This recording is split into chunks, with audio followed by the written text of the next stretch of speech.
As we've been reporting, President Trump's 25% tariffs on all imported steel and aluminum have taken effect. Canada, which is the largest foreign supplier of steel and aluminum to the U.S., announced retaliatory tariffs on about $21 billion worth of American goods.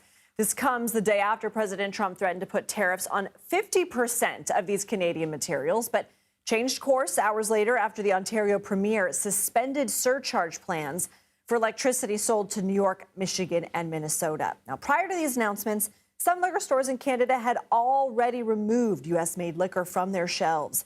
The CEO of Brown-Forman, which makes American Jack Daniel's whiskey, criticized the move, calling it, quote, worse than tariffs.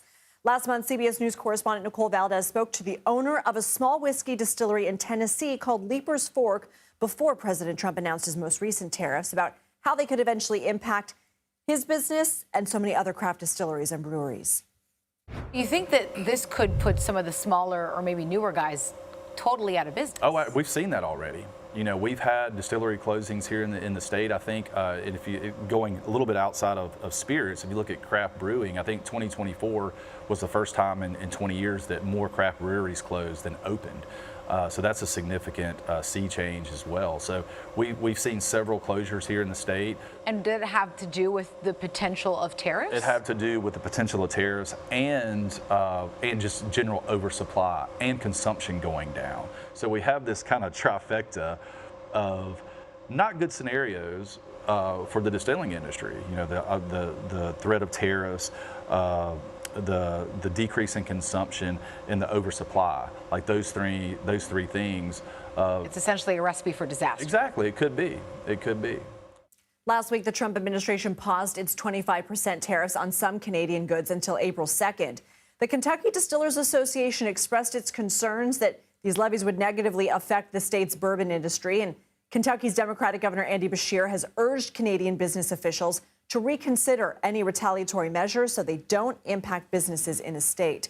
Joining us now is bourbon maker Victor Yarbrough. He's the CEO of Brough Brothers Distillery in Louisville, the first African-American owned distillery in Kentucky. Victor, thank you so much for being here. And I know that you were in talks to begin exporting your bourbon to Canada when all of these trade tensions started earlier this year. What's the status of those discussions and how much money are you missing out on? I mean, thank you very much for having me, first of all. You know what? So these tariffs came literally in the midst of a deal we're working with ANBL, which is New Brunswick. I cool New Brunswick liqueur. So ultimately, we had already had our conversations on the phone. We had our video chats, and they were due to come in May to finalize a few things. And now that's been effectively suspended indefinitely. So we felt an immediate impact with that. The European Union. The overall pushback in terms of our forecasting, we had forecasted that be about 2.35% of our overall sales. I mentioned the European Union also hitting back with up to $28 billion on tariffs on U.S. goods, including whiskey. The U.S. International Trade Commission says the EU is the top importer of American spirits, sales totaling more than $880 million in 2023. How much do you export to the European Union, and can you make up those losses? Well, this is a bit of a deja vu for us. So we were initially impacted by the 2018 tariffs. So we initially sent our Brough Brothers bourbon to the UK in 2019, hung around until about late 2020, and where the 25% was just a little bit too much for us. So we had to actually pull out back from the market. 2025 is a year of expansion for us. So We're actually going to re-enter the UK market as well as France and Germany. And with the 50% tariff, if 25% was tough, 50% is almost a non-starter for us. So you actually pulled back after the 2018 tariffs. Correct. That's correct. So we know it's a great market to definitely be in. We definitely were looking to get back to the market this year as we expand to our new facility. We have more capacity to expand and send those products into the European Union as well as Canada. So this was a year of expansion for us. And unfortunately, the tariffs hit right now, right in the midst of that.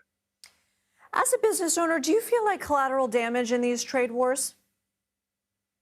We certainly are collateral damage. I mean, unfortunately, bourbon and American whiskey, bourbon in particular, is a great product that most of the world enjoys. So whenever they're looking to basically have an impact on us to get our attention, unfortunately, bourbon is drawn into that crossfire.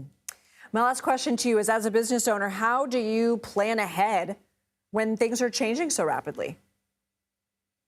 Be honest with you, it's very difficult to plan ahead, especially when we're working on exporting to different markets. So because there's so many tariffs that are being implemented right now between North American tariffs to European tariffs, even if we were to pivot, and we're actually already reviewing pivoting to other countries and other continents, we're now concerned, well, if we do decide to go to, like, for instance, Colombia or Brazil, are we going to be waiting the tariff to hit there next? Or if we would decide to go to an Asian country, I mean, in China, we already have the tariffs on par. So we want to go to Taiwan. Is that something that we could do? Or is there another tariff, implementing coming anytime soon? So there's a lot of confusion there for us.